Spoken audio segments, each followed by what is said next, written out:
Nous avons un vœu du groupe FN portant sur le soutien aux professionnels des filières animales de l'alimentation attaqués violemment par les extrémistes végans. Qui le présente? Oui, allez-y, monsieur Nicot. Merci, madame la présidente. Oui, c'est un vœu qui ressemble assez proche au vœu présenté précédemment. Néanmoins, il y a quelques éléments complémentaires. Depuis quelques mois, notre pays connaît une multiplication d'attaques violentes contre les boucheries et les abattoirs, attaques perpétrées par des extrémistes véganes. Vitrines caillassées et taguées, menaces physiques contre les bouchers et les charcutiers, mais aussi les volaillers et les poissonniers, occupation d'abattoirs, propos scandaleux comparant les professionnels de ces filières aux exterminateurs de la Shoah, les provocations des militants de l'antispécisme augmentent le sentiment d'insécurité dans lequel vivent ces femmes et ces hommes qui exercent un métier d'excellence, lequel fait la fierté de la France et de ses traditions culinaires, et ce partout dans le monde.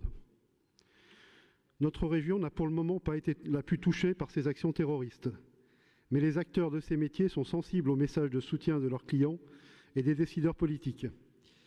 Il faut rappeler que les Pays de la Loire sont, en termes d'élevage, sont une terre de qualité, premier rang des régions françaises pour la production de viande bovine, un quart de la production des volailles françaises, deuxième rang pour la production de viande porcine. Nous savons tous que les éleveurs, mais aussi les détaillants de proximité, connaissent des difficultés économiques majeures dans un contexte où la consommation de viande diminue. L'État et les services préfectoraux sont en alerte pour prévenir et sanctionner toutes les menaces et attaques qui pourraient se produire.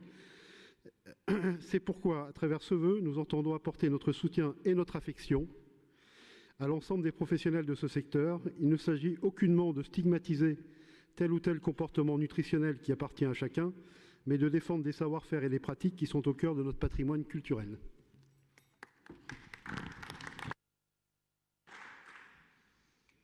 Il n'y a pas d'autre prise de parole. Madame la Présidente, je vous laisse répondre par rapport à ce vœu.